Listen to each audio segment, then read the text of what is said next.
Good evening, good people, and welcome to, I guess this is installment two of what might be an ongoing series Yeah, of Flag Deep Dives. I'm Saracen. I'm joined in the booth here by Luffy DV and Hate the 13th. How y'all doing today? I'm doing pretty good. Enjoying a lovely Friday evening with my friends. How you doing, Hate? I'm doing all right. Kind of jonesing to get some more Final Fantasy 16 in, but I've got a couple other things to take care of. Yeah, I got Tears of the Kingdom calling me, so I hear you. All right, well, as you probably have guessed, if I'm putting together a deep dive on a specific flag, you can expect to see it in the Duck Weekly next week. This flag, alternate final boss, gives us a couple of different options for what we can see in place of chaos. Um, before we go down the list, is there a favorite from you, Luffy? What do you mean by favorite? You mean favorite like I like to see, or favorite like oh boy, this is gonna hurt? Uh, One that you like to see. Let's uh, start with that. Realistically, the one that I like to see the most is probably just the whack of Garland. Because unless Garland rolls something terrible, all it is just fine chaos, and it's like a normal final fight. The one that scares me to death is always the Fun Dead. Always the Fun Dead. Those phantoms can be, they can just end your time, and it can be really bad. Undead are terrifying. Mm-hmm. Like I play a lot of less than pleasant flag sets. I torture myself a lot, but still, anytime I see Fundead as my final boss, my first thought is not safe for air right Yeah. now.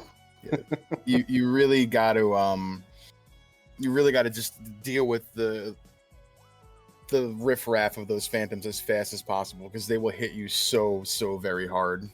Oh my god, the phantoms hit like tanks that are just made out of smaller, heavier tanks. It's just yeah. they're frightening. What about you, Saracen? Fun Dead is certainly a scary one. One that I like to see, honestly, is Double Dragons. I think that one is cool. It's well themed. Yeah. But the one that scares me a little bit more, and I know that's a little strange to say, but Warmech and Friends is a little scary, a little sus. Yeah. And part of it is my experience with evil men is just not great. It's in the name. It's true. Yeah, that's a fair cop. I actually see Warmech and Friends as one of my favorite ones to show up because a lot of times in my stupid flags, I have Warmech unleashed. So generally, by the time I'm getting ready to go into the Temple of Fiends, I've been hunting Warmech. Be very quiet. Mm-hmm. I'm hunting Warmech. Yeah. Mm-hmm. The evil men tend to roll less HP than the phantoms, and they can hit quite hard as well. And Warmech, I mean, it's just Warmech, and seeing two of them is very intimidating. So I can understand that for sure. Yeah, especially if you get a Warmech who rolls anywhere close to vanilla scripts, which is nuclear, nuclear, nuclear, nuclear. Yeah, I know. Yeah, that's a very bad time as well. But you're right. Mm-hmm. The Double Dragon's a lot of fun. I think that was a couple co-ops ago. I think they were final bosses quite a bit in the alt final bosses that we had, and it was always fun seeing the Double Dragons because those were definitely unique. Because Carry 2 and Tiamat 2 can have some really interesting dynamics to them with how they use their spells or how they decide they want to melee. So that's definitely a really fun one. I agree. Yeah. Double Dragon is Go ahead. I was just saying, yeah, I do also like the Double Dragon just from a thematic standpoint, and yeah, Carrie and Tiamat, depending upon how they roll, they can have horribly disturbing, painful synergies, and yeah. Yeah, it's one of the few situations in the alt final bosses where your no consecutive nuke and nuclear doesn't really come into play. Very true. So figure we should go down the list, walk through each of these, talk a little bit about strategy for each of these. So we'll start with the Double Dragons again because it's Carry 2 and Tiamat 2. You're getting the Fiend 2 lists, and they're different, but they're rough. I believe Carry is always the top one, right? I believe so. Yeah. Yes, Carrie is always the top. Tiamat is always on the bottom. Mm-hmm. So, I mean, you're looking at less HP on Carrie than you are on Tia. Mm-hmm. But thinking about your strategy for dealing with that, if you know it's coming up, what do you do to prepare? If you don't know and you get it on a random, what do you do about that? We'll start with Luffy. So knowing there's all final bosses definitely changes a few things. You want to get maybe just a couple more levels than you normally would. Add a little more safety to the dive. If you see the double dragons, my initial thought is always kill Carry 2 as fast as possible. She can hit very hard. If she decides she wants to have a nuclear or a nuclear, it could just be a resource waste.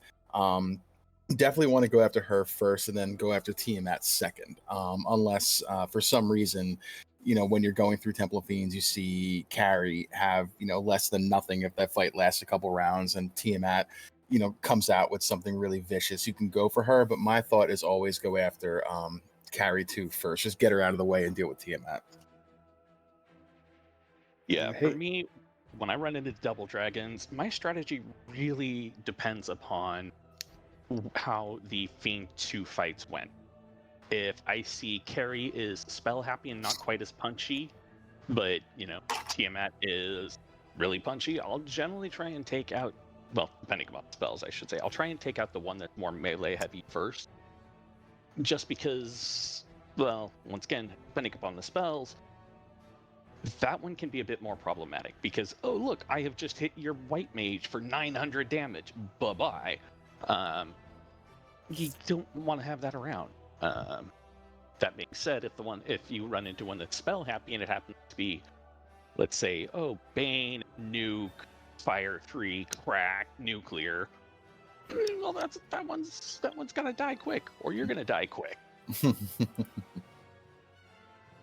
yeah, it's a little bit more difficult with the double dragons to take a defensive buff up approach. Right. Um, I'm all about the speed and power in that setup. Mhm. What's nice is that's one of the alt final bosses where if you took your black belt as a melee carry, Yeah. that's not going to be as much of a problem as it is for a fighter based comp or a thief based comp.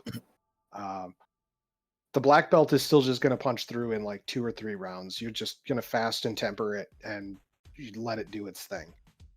For the fighter comps and the thief comps, you're going to be spending a little bit more time on that offense, I think. You're still going to want to probably wall, but if you've gone through the Temple of Fiends Revisited and you saw them on the way up, that should give you a good indication of what you're looking at on your timers, right? Watching the skill list, watching the spell list, how melee happy they are, etc. Mhm. Yeah.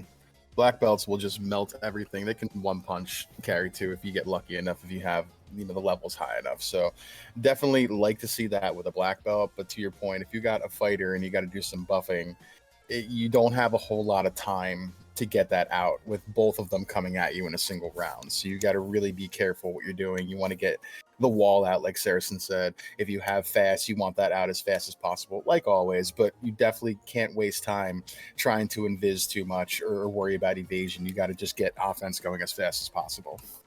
Yeah, the defensive buffs when you run across most of these bosses are going to come second because if you try and spend too much time on defense, you're just going to get torn apart. Yeah. Exactly. So let's move on to Fun Dead, identified as the crowd, I don't know, least favorite. We'll say that. I don't know. So I think it's funny. I think it's funny, right? I think it's aptly named, but it is a terrifying encounter. Yeah. Luffy, let's start with you. What are your thoughts on there for strategy? So you really, when you walk into that fight, right away I'm just, oh no, this is bad, because your thoughts of throwing fast out or temper out go right out the window. If you have nuke, you have to fire them out as fast as possible. You got to get rid of those phantoms. So when I see that as the composition for the final boss, if I have a ruse item, I'm doing that as fast as possible on my main melee, and I am throwing out every spell I possibly can to get rid of those phantoms, because when those turns start coming and they start hitting, they will one-shot your mages before they can do anything, and the next thing you know, you have 3 party members down, and then Lich decides to come around with a nuke or a nuclear, and it was 1 round and you're dead. So you have to be as quickly as you can take out those phantoms and get rid of them, and then focus on the Lich 2s. Buff Lich 2 can be scary, but the worst part of that fight is 100% the phantoms, especially because they're so rude, and they can roll upwards of 500 plus HP depending on the scaling, and you just have to get your spells out as quick as you can. Don't worry about any kind of buffing. Just tear them through them and just as fast as you can. Otherwise, you're going to really have a bad time. Oh God, AoE, AoE, Yeah. AoE. Yeah. And hope you get turn order, because Uh-huh. those the buffing on phantoms is nothing to kid about. Mhm. Like they are scary. Yeah. There's a reason that's the final trap tile that you have to go through in the game. Yeah. Now, one thing about the fun dead, you can sometimes tell if it's coming if you fight Lich 2 and you realize, wait a minute, this Lich 2 isn't falling over like it should. Mhm. Oh no. That is something to be aware of. The buffed Lich 2, well, it applies to all of the Lich 2 that you fight. Mhm. But yeah, the main threat from this one, in my eyes, is those phantoms, Mhm. because oh my God, so many hits, so hard. Yeah. I'll also throw out that one thing to look for in flag sets, if you think that Fun Dead is a possibility, whether it's explicitly Fun Dead or if it's on random, always double check to make sure that the shuffling of scripts is still on. because if boss scripts and spells are not shuffled, the liches lead with nuke. Yep. And that's a bad time. Yeah. Yeah. Yeah. Ain't nobody going to have a good time. No. So, yeah, I think that the advice here is real solid. Now, one thing that's worth noting is if you go through and you see that Lich 2 doesn't actually throw a whole lot at you, but you have a thief with a high starting agility and a ruse item and a couple invis casters, you can theoretically lean into invis strats. Mhm. And that can play in if you don't have access to fade and nuke for whatever reasons, or anything like that. If you don't have the AoE power, and realistically, I think of Fun Dead as being best attacked by a 3 mage party. Yep. If you're playing with 2 mages, I kind of lean into that buff the thief mentality and hope that it works out. You watch your Lich 2, make sure it's not going to just blast through you with nukes, but at least you can get evade capped pretty reliably, pretty fast. And it's, at that point, the phantoms are a little bit less of a threat. Mhm. Yeah, the thing with going a defensive route on the Fun Dead is you really got to hope you get turn order. Yep. Because if you don't get turn order, phantoms are going to tear your thief apart or tear your knight apart before they can get buffed up. I mean, even if you've got a black belt, those phantoms will tear into a black belt. Like Yeah. they will look at it and go, "Oh, how cute! You brought a singleton." Yeah, they will hit you for 2, 3, 400 damage, even with a good amount of absorb. A level 50 black belt with theoretically 50 absorb can still take a punch of about 400 damage from these buff phantoms. So you do not have the security of just letting the black belt with 999 HP take a couple punches. It could be 2 and whacked, and you're done. Yep. All right, Warmech and friends. We've talked a little bit about this already. So 2 Warmechs can be a thing. 6 evil men can be a thing. I mean, Mhm. evil men, even if they're just swinging in melee, are kind of a pain. Mhm.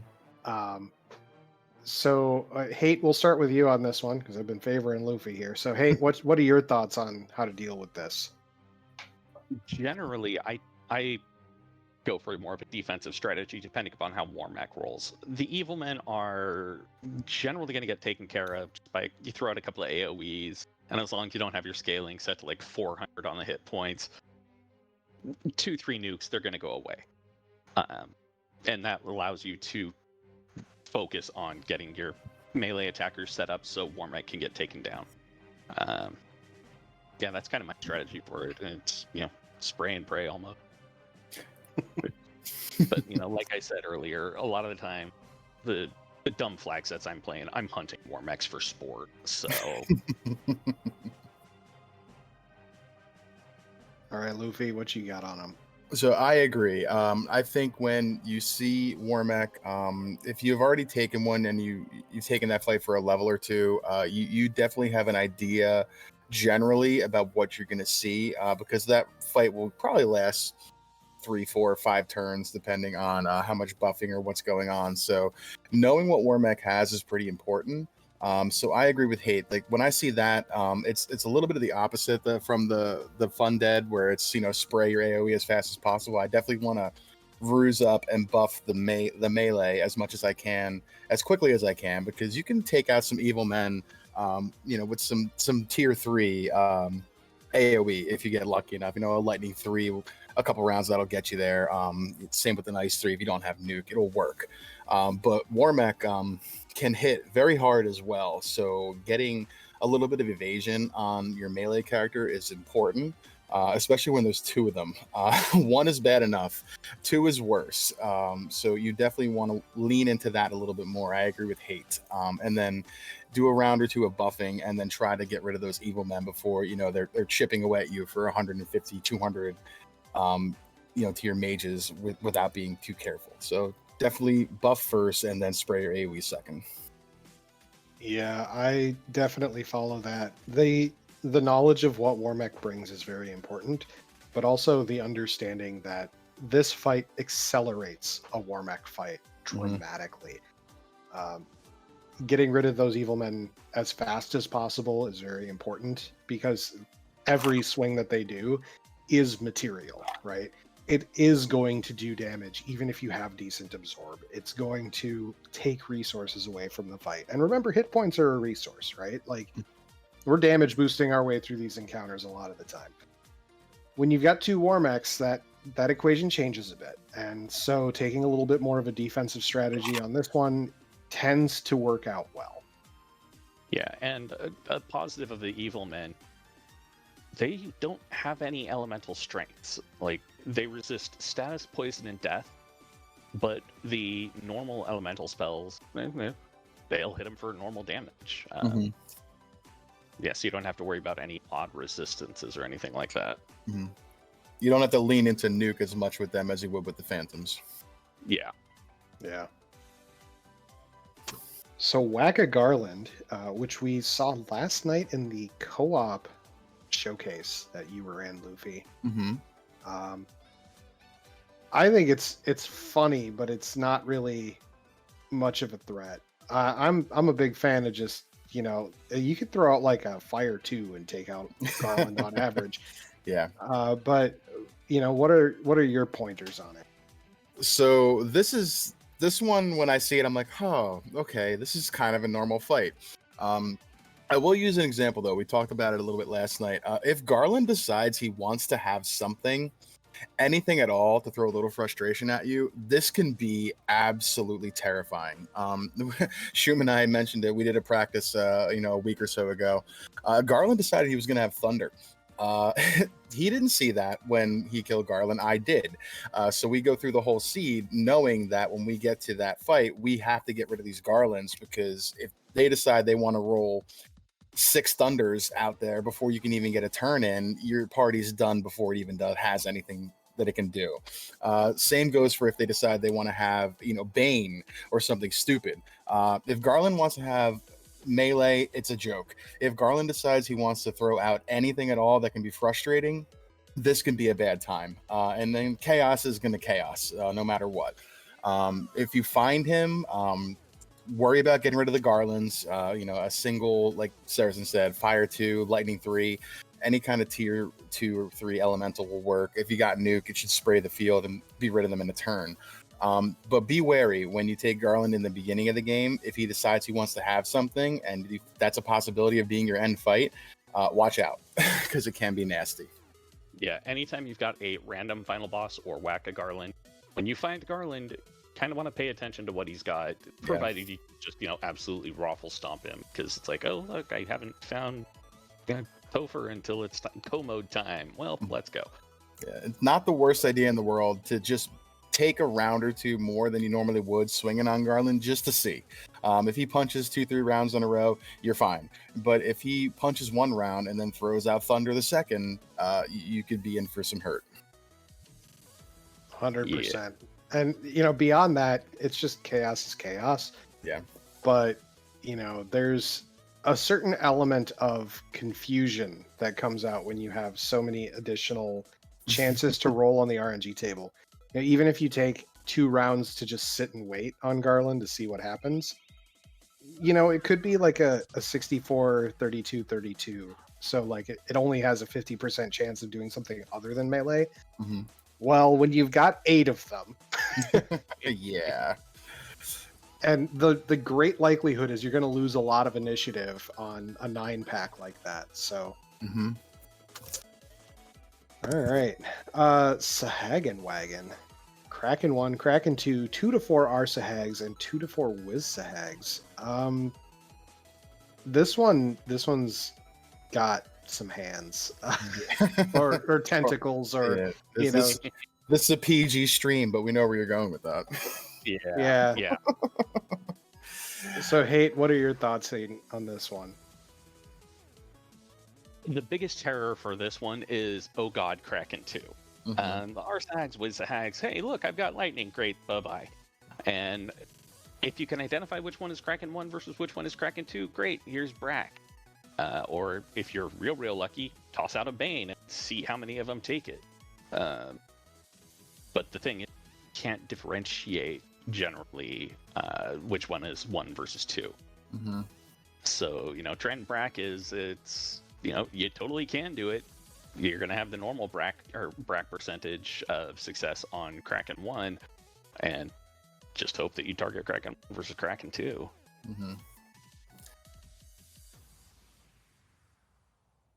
What you think, Luffy? I agree. This one can be spooky. Anytime you see Kraken 2, you know that it can go really bad really fast. We call him the gatekeeper for a reason. When they're both out there, Kraken 1, can even hit quite hard. Like Hate said, the Arsahags, Wizzahags, they can be a pain, but they're more troublesome than the next pack we're going to talk about. So they're nothing to be scared of. They're just more of a roadblock in your way, or a speed bump, legit speed bump compared to the other two fiends. If you can identify who Kraken 1 is based off of what the field sprays out, you hit one Kraken for 1,000 damage and the other one for 300. That one that you hit for 1,000 is probably Kraken 1. Just get rid of him as fast as you can. But definitely be careful. He hits hard and he's not to be trifled with. And if you happen to notice Arsahags and Wizzahags in your run, again, I'll say like with Garland, decide they want to have something stupid. I still have some PTSD from a unrunnable Arsahag Wizzahag pack from my Duck Derby that had fire too, that I just could not get away from. I still see them in my nightmares. So I do not like that pack ever. So I agree. Just AoE the other one's down. Try to buff your melee with some evasion and hope for the best. I tend to take a bit more of a speed and power approach to this one generally. But definitely the buffing route works if what you've seen out of Kraken 1 and Kraken 2 lends itself. This is another one, I'll say, where you kind of want to watch for that boss skills and spells and scripts piece. Because Kraken 2 is a lot less threatening when he's got a lot of ink. Yeah, ink and lightning too. Ooh, right. So you get into a situation where you double check those boss flags in particular. The Arsahags and the Wizzahags are kind of whatever. a lot of the time, but other times they can be the true end boss, and it's real scary when that's the case. Yeah. I've seen them with Lightning 3 before, and it's just it's frustrating. Yeah. For sure. Yeah. Beyond that, I throw out an AoE or two. I target usually whatever one is the top of the Krakens, and just hope for the best. Mm-hmm. After the AoE round, it is offensive buffing time for me. I don't like to sit still in that fight because part of it is the math behind hits through evasion. Because Kraken has so many attacks and it cycles the RNG table, it's more likely to get crit regardless of slot because multi-hits just don't really care about the RNG table the way that single target, single hits do. Mm-hmm. It's always fun when you see Kraken throw out fast and you're, oh no. Yep. Yep. So, you can't really count on lucky slots with this, so that's why I like to go as fast as possible. Mm-hmm. Yeah, agreed. So our last one here, the Snake Pit, where we get Tiamat 1, Tiamat 2, and a bunch of snacks. Now, here's a question that I have for you guys, because I'm not 100% sure, but is in this particular piece, do the asps and the cobras have morale high enough to avoid running? That was going to be my question as well. When this first came about as an all final boss, they did not. So they ran from battle. Yeah. So I'm not sure if the devs have changed the morale on that, because if they don't, again, they're asps and cobras. They're 40 to 80 HP if you're unlucky, and they're just in the way. But if they run from battle, I mean, you got two Tiamats, which are never a joke. But it's kind of funny to see end bosses run from you. So I'm not sure of that answer, to be honest. Yeah, I do not know either. To be fair, I don't recall seeing them run from me as of late, but it's Aspen Cobras. You run into them and you throw out fire too, and they're gone. Mm-hmm. Yeah. And I mean, that's sort of the thing. Like, you definitely want to watch for them earlier on in the run, make sure they're not going to spell or skill you down or whatever. But literally any AoE. Like, if you're doing buffing rounds from your mages, which I like to do on this one, because Tiamat 1 and 2 are so thick that usually, unless you're a black belt, you're not really punching through their absorb consistently. I am actually willing to Thor hammer with the fighter on round 1. Yeah. so that can deal with the asps and cobras, and then the mages can do material things like fast or invis 2 or whatever. Yeah. Mm-hmm. Mages get important things. The fighter who's getting buffed gets to take care of the trash. Mm-hmm. Hey, do you have any other tips and tricks on that one? Not particularly. I mean, it's once again, because it's Tiamat, you can potentially land a Lucky Bane or Brack, but generally, I don't know. I find this one a little less threatening than the Sagan Wagon. Yeah. Just because, I mean, the Sahags have at least a chance, or a little bit more of a chance, of being at least annoying. Mm-hmm. And I mean, yeah, Tiamat 2 can sometimes, hit as hard, if not harder, than Kraken 2. But it always seems that Tiamat rolls much more on the defensive side than on the offensive side. So it doesn't trigger that same level of terror for me. Yeah, and I would say with this, another thing to consider is, because Tiamat tends to be a bit more defensive, unless there's things really taking you out early, if you have life in battle turned on, this is a fight where that's actually super helpful. You get crit, you lose a character, but you can still life them. They've kept all their buffs. You can continue on with the fight. So you can take a little bit more methodical approach to this one. Now, if Tia 2 rolls all the garbage, obviously that changes your math a little bit. But the hardest thing about this fight is getting the offense to get through the absorb and the hit points. Mm-hmm. And Tiamat seems to always just have like, that extra layer of defense, like Hate was saying, where you can throw a few tempers out or a saber or two and then swing and it's still 2 hits, 150 damage, and you're like, okay, we're just gonna keep buffing and try to throw lock out there. She's scary like Kraken, sure, and she can hit harder, absolutely, I've seen it.